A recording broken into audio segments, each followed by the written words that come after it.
Bismillahirrahmanirrahim. Assalamualaikum warahmatullahi wabarakatuh. Alhamdulillahirrabbilalamin. Wassalatu wassalamu ala asrofil anbiya wa mursalin. Sayyidina wa maulana Muhammadin. Wa ala alihi wa sobihi ajmain. Amma ba'du. Puji syukur kehadirat Allah subhanahu wa ta'ala atas rahmat dan karunia-Nya. Solawat serta salam semoga tercurah kepada junjungan kita Nabi besar Muhammad sallallahu alaihi wasallam. Tidak lupa saya doakan agar Bapak, Ibu, Saudara-saudari semua selalu sehat dan dimudahkan rezekinya dan diberkahi kehidupannya. Amin ya rabbal alamin. Sebelum memulai silakan jangan lupa untuk like, komen dan subscribe supaya dapat notifikasi cerita menarik lainnya serta sebutkan dari mana Anda berada. Memimpin dengan keteladanan, amanah baru sebagai Ketua Sekolah Tinggi.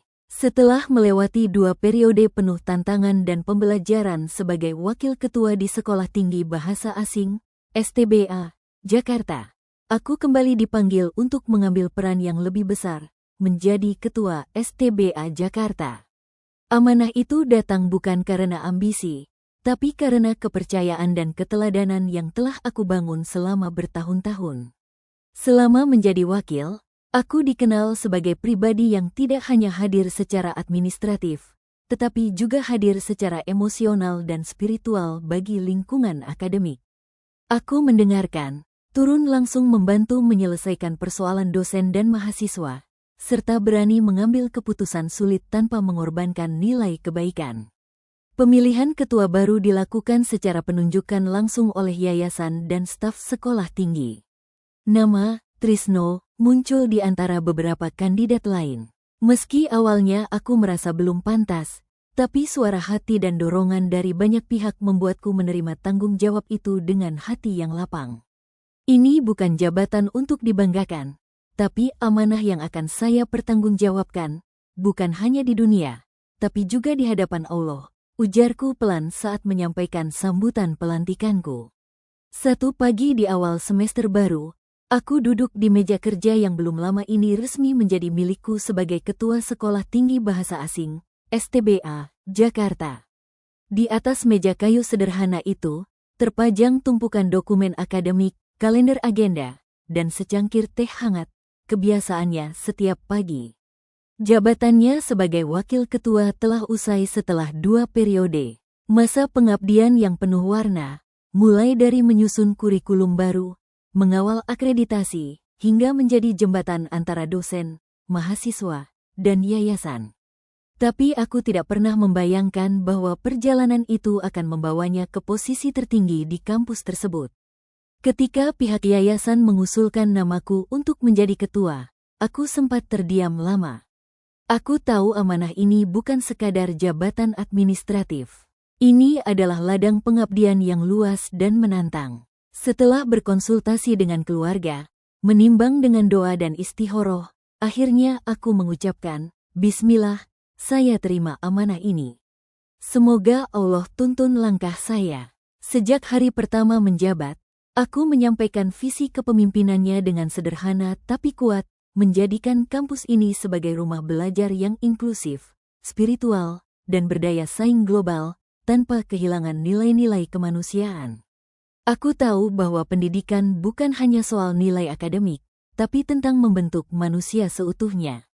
Aku sendiri adalah buktinya, anak desa yang menapaki jalan sulit hingga bisa berdiri sebagai pemimpin akademik. Maka sejak awal, aku menolak kemewahan. Aku menolak ruangan kerja mewah dan lebih memilih menata ruang yang sederhana, terbuka, dan nyaman untuk siapa saja datang berdiskusi. Bahkan, aku lebih tidak memilih meja besar bergaya eksekutif, lebih memilih dengan meja kerja biasa, agar suasana tidak kaku. Aku juga membuat kebijakan pintu terbuka bagi mahasiswa dan dosen yang ingin berdialog langsung. Pemimpin bukan orang yang ditakuti, tapi yang paling mudah diajak bicara, ucapnya dalam salah satu forum rapat dosen.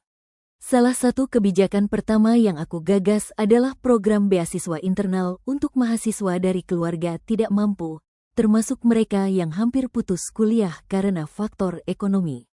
Aku juga menginstruksikan agar semua layanan akademik dibuat mudah diakses oleh mahasiswa, termasuk mereka yang berasal dari luar daerah atau memiliki kebutuhan khusus. Ilmu itu cahaya. Tugas kita adalah membuka jendela sebanyak mungkin, supaya cahaya itu bisa masuk ke ruang-ruang yang gelap, kataku saat peluncuran program tersebut. Tidak berhenti di situ. Aku juga bekerja sama dengan lembaga non-profit dan tokoh pendidikan untuk membangun jejaring kerjasama program pelatihan soft skill, peningkatan kompetensi bahasa, hingga bimbingan spiritual dan motivasi. Sebagai ketua, aku menghadapi banyak urusan administratif, anggaran, evaluasi kinerja dosen, koordinasi dengan yayasan, hingga memimpin rapat-rapat penting. Tapi di balik kesibukannya, aku tetap menyisihkan waktu untuk mengajar 2 atau 3 kelas setiap semester. Kalau saya berhenti mengajar, saya berhenti merasakan denyut utama dari dunia pendidikan, ujarku suatu kali kepada staf kampus. Aku juga tetap hadir dalam kegiatan keagamaan kampus. Saat hari Jumat, aku kerap datang lebih awal untuk ikut salat berjamaah di masjid kampus. Aku masih menyapa staf kebersihan, petugas keamanan, hingga satpam kampus. Kesederhanaan tidak pernah hilang dalam diriku, meski kini banyak yang memanggilku dengan embel-embel, Pak Ketua. Di hatiku, aku tetaplah anak kampung yang dulu hanya bisa melihat kampus dari kejauhan. Aku memahami pentingnya akreditasi, peringkat, dan mutu. Tapi aku juga yakin bahwa nilai sejati sebuah institusi pendidikan adalah integritas dan kebermanfaatannya bagi masyarakat. Di bawah kepemimpinanku, STBA Jakarta mulai membuka kelas pengabdian masyarakat, mengirim dosen dan mahasiswa ke desa-desa untuk mengajar bahasa Inggris, memberikan pelatihan teknologi dasar, dan literasi digital. Aku juga mendorong agar mahasiswa melakukan kegiatan sosial dan spiritual sebagai bagian dari pengembangan karakter. Ilmu yang tidak dibarengi rasa peduli hanya akan melahirkan manusia pintar tapi dingin hati, kataku suatu hari dalam forum orientasi mahasiswa baru. Bagiku, memimpin bukan berarti harus menjadi yang paling pintar, tapi harus menjadi yang paling siap mendengarkan dan mengambil keputusan dengan hati bersih. Meski sudah menjabat sebagai ketua, aku tak pernah merasa perjalanannya telah selesai. Di rumah, aku masih membaca buku-buku pendidikan dan pengajaran malam hari sambil menemani anaknya belajar. Aku juga tetap menulis, menyiapkan bahan ajar, dan sesekali menjadi pembicara di luar kampus. Aku menyimpan satu catatan kecil di balik meja kerjanya. Sebuah kalimat yang ditulis dengan pena hitam bertahun-tahun lalu saat masih jadi mahasiswa S1, jangan pernah berhenti belajar, dan jangan pernah lupa dari mana kamu berasal. Sebab yang membuatmu layak dihormati bukan jabatan, tapi hatimu yang terus tunduk dan bersyukur. Trisno kini berdiri sebagai pemimpin, tapi lebih dari itu, ia berdiri sebagai teladan.